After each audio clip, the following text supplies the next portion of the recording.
গর্ভাবস্থায় আল্ট্রাসোনোগ্রাফি পরীক্ষা নিয়ে অনেকের মনে অনেক ধরনের প্রশ্ন থাকে। এই পরীক্ষাটি কিভাবে করা হয়, কখন করা হয়, শিশু ছেলে নাকি মেয়ে সেটি কি বোঝা যায়? পরীক্ষাটি গর্ভের শিশুর জন্য নিরাপদ কিনা, সাধারণত এসব বিষয় নিয়ে অনেকেরই জিজ্ঞাসা থাকে। এসব প্রশ্ন এবং প্রশ্ন উত্তরগুলো নিয়েই আজকের ভিডিওটি আপনাদের জন্য। প্রথমেই আমরা জানব আল্ট্রাসোনোগ্রাফি কী। আল্ট্রাসোনোগ্রাফি এক ধরনের ইমেজিং বা ছবি দেখার পরীক্ষা।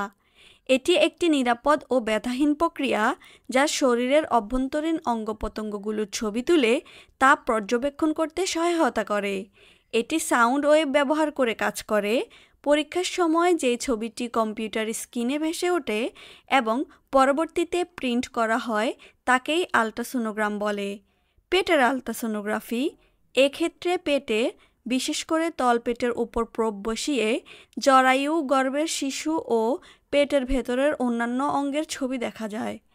এই স্ক্যানের 1 ঘন্টা আগে আধা লিটার পানি অথবা তরল খাবার খাওয়া প্রয়োজন। এর কারণ হলো এই পরীক্ষার আগে যথেষ্ট প্রস্রাবের চাপ থাকতে হয়। এটি ডাক্তারকে পরীক্ষার সময় গর্ভের শিশুর তথ্যগুলো ভালো মতো নির্ণয় করতে সাহায্য করে। এখন আমরা জানব আল্ট্রাসোনোগ্রাফি কেন করা হয়। গর্ভ অবস্থায় গর্ভের শিশুর বৃদ্ধি, পজিশন এবং স্বাস্থ্যের পরিস্থিতি পর্যবেক্ষণের জন্য আল্ট্রাসোনোগ্রাফি করা হয়। গর্ভ অবস্থায় আল্ট্রাসোনোগ্রাফি কখন ও কেন করা উচিত? গর্ভ অবস্থায় আল্ট্রাসোনোগ্রাফি মায়ের ও গর্ভের শিশুর স্বাস্থ্য নিশ্চিত করার জন্য গুরুত্বপূর্ণ।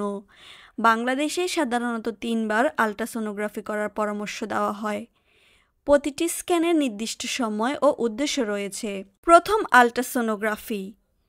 প্রথম গর্ভকালীন চেকআপের সময়ে আল্ট্রাসোনোগ্রাফি করানোর পরামর্শ দেওয়া হয়। ডাক্তার আপনাকে সাধারণত গর্ভ অবস্থার 10 থেকে 14তম সপ্তাহে প্রথম আল্ট্রাসোনোগ্রাফি করানোর পরামর্শ দিবেন।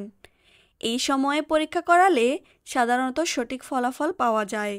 এই সময়ের স্ক্যানকে প্রাথমিক বা ডেটিং স্ক্যান বলা হয়। কেন করা হয়? গর্ভধারণের সময় নির্ধারণ এবং প্রসবের সম্ভাব্য তারিখ বের করা। গর্ভ অবস্থার প্রাথমিক অবস্থায় ভ্রূণের জরায়ুর সঠিক অবস্থান নিশ্চিত করা। যমজ বা একাধিক শিশুর অস্তিত্ব নিশ্চিত করা। শিশুর প্রাথমিক শারীরিক ত্রুটি শনাক্ত করা। গর্ভের শিশু ঠিকমতো বেড়ে উঠছে কিনা এসব কিছু নিশ্চিত করতেই প্রথম আল্ট্রাসোনোগ্রাফি করানোর পরামর্শ দেওয়া হয়। দ্বিতীয় আল্ট্রাসোনোগ্রাফি। গর্ভ অবস্থার 18 থেকে 22তম সপ্তাহে দ্বিতীয় আল্ট্রাসোনোগ্রাফি করানোর পরামর্শ দেওয়া হয়। একে অ্যানোমালি স্ক্যান বলা হয়।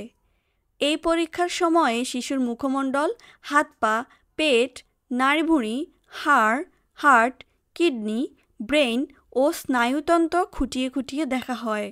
এই স্ক্যানে অনেকগুলো তথ্য পাওয়া যায়, যেমন গর্ভের শিশুর কোনো ধরনের জন্মগত ত্রুটি বা অ্যানোমালি আছে কিনা, শিশুর অঙ্গপ্রত্যঙ্গ সঠিকভাবে গড়ে উঠছে কিনা, শিশুর বৃদ্ধি স্বাভাবিক হারে চলছে কিনা, গর্ভের শিশুর আকার ও ওজন, শিশু ছেলে নাকি মেয়ে, এই তথ্যগুলো জানতে চাইলে স্ক্যানের শুরুতে ডাক্তারকে জানিয়ে রাখবেন।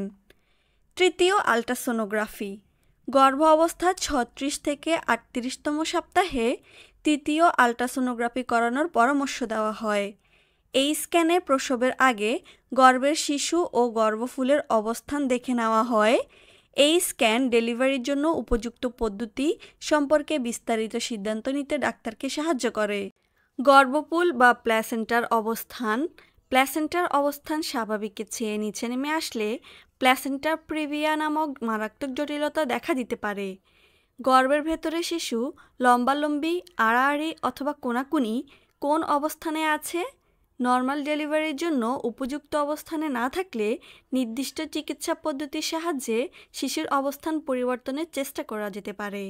অন্যথায় সিজারের প্রয়োজন হতে পারে। গর্ভের শিশুর চারপাশে থাকা অ্যামনিওটিক তরলের পরিমাণ পর্যবেক্ষণ করা হয়। এটি পরিমাণে বেশি বা কম হলে গর্ভ অবস্থায় জটিলতা দেখা দিতে পারে এবং ডেলিভারির সিদ্ধান্তে প্রভাব ফেলতে পারে। এছাড়া শিশু গর্ভের ভেতরে ঠিকমতো নাড়াচাড়া করছে কিনা সেটিও দেখা হয়।